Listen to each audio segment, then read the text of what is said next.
ممكن طلب ما تساليش صاحبتك كنت حاسه بايه وقت الولاده. تعالى اقول لك ليه. لان الولاده ميكس بين كذا حاجه تخليها مستحيل تتجمع في اتنين زي بعض، او ممكن كمان تخليها مستحيل تتجمع لنفس الام في ولاداتها الاتنين. الميكس ده محتاج تفسير فورا. وضع البيبي، شكل الحوض، قوه الطلق، وقوه الام نفسها وقت الطلق. تعالي ناخد حاجه واحده بس ونشوفها ممكن تتغير قد ايه. وضع البيبي، يعني كلمه مثلا انا البيبي بتاعي راسه لتحت، راسه لتحت دي بس ليه تحتها كذا سيناريو. ممكن تبقى راسه لتحت ووشه لوش الام، جنبه لوش الام، او ظهره لوش الام. لما يبقى ظهره لوش الام هو ده اللي بنسميه البيرفكت بوزيشن او الوضع المثالي، لان اللي هيدخل الحوض الاول مؤخره الراس، وده اقل ديامتر او اقل قطر ممكن ينزل بيه او يدخل بيه البيبي الحوض. والام دي لما هتحكي لك تجربتها هتقول لك كنت مع كل طلقه بحس بالتقدم او بحس بنزول البيبي لتحت، معظم الوجع في بطني ما حسيتش حاجه في ظهري. تعالي نشوف وضع تاني من اوضاع راس البيبي لتحت لكن وش البيبي لوش الام. البيبي ده ممكن لحد ما يتولد يفضل بوشه، وده شويه يعني نادر، لكن الاكتر او الاشهر ان هو هيلف اثناء نزوله عشان يبقى ظهره لوش مامته، فده هيطول مده الولاده اكتر. وهتلاقيها بتقولك الطلق ده يعني وجع في الظهر، الالم كله كان ظهري بس، ده بيوجع ظهر مامته اكتر من اللي ظهره لوش الام. اللي وشه لجنب الام بنسبه كبيره هيلف لوحده. احكي لك او توصف لك ايه عن الالم عامل ازاي، بتقول لك كنت حاسه طول الولاده البيبي مكعبر نفسه في ناحيه واحده، كل الالم جاي من ناحيه واحده. اوه، كل ده تحت اسم واحد؟ مش وضع واحد، ده كذا نوع.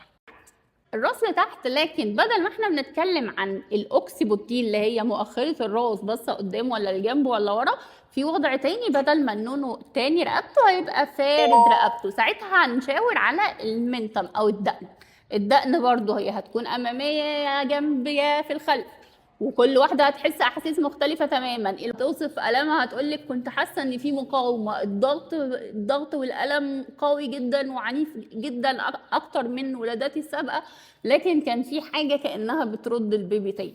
والوحيده قلنا اللي هينفع تولد طبيعي اللي المنتم بتاعها امامي، انما الباقي هتقولك كان في تنشنه وكانوا محضرين اوضه العمليات ومفهميني انه البيبي لو ما لفش هندخل قيصريه. تعالي بقى نشوف حاجة تانية. البيبي جاي مقعدي أو رجلين لتحت. المقعدي نفسه له كذا احتمال، ممكن يبقى مقعدي ممدود. البيبي بيبقى البيبي مقعدي، الاكستندد ده بيبقى البيبي مقعدي وفارد رجليه الاتنين عند كتفه. غالبا معظم البكريات لو كانت مقعديه ما بنولدهاش طبيعي، لكن لو كانت متعدده الولاده ممكن تولد طبيعي، وساعتها هتقول لك كان في اختلاف تام عن احساس ولادتي اللي فاتت اللي عدى بيه بيبي بتاعي الاولاني، لكن التقدم برضو كان معقول.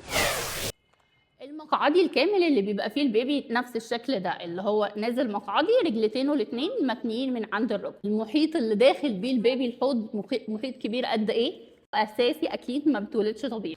القرار فيه بيتاخد على حسب وزن البيبي، لو البيبي سفروت اصلا وبالوضع الفرانك ده ممكن يعدي. في حاجه ثانيه بقى اسمه فوتلينج. فوتلينج ده بيبقى فارد رجليه لتحت او حتى رجل واحده منهم الركبه بتاعتها مفروده وسابقه البيبي، ده مستحيل او صعب، او لو حصل البيبي مش هينزل عايش لا قدر الله، ده غالبا بينتهي بقيصري للامان. دول كام مثال لبعض الاوضاع، وفي امثله اكتر كتير واوضاع اكتر كتير تخلي نفس الام ما تحسش نفس الاحساس في ولادتها الاثنين. عرفتي ليه بقى بقول لك ما تساليش صاحبتك كنتي حاسه بايه؟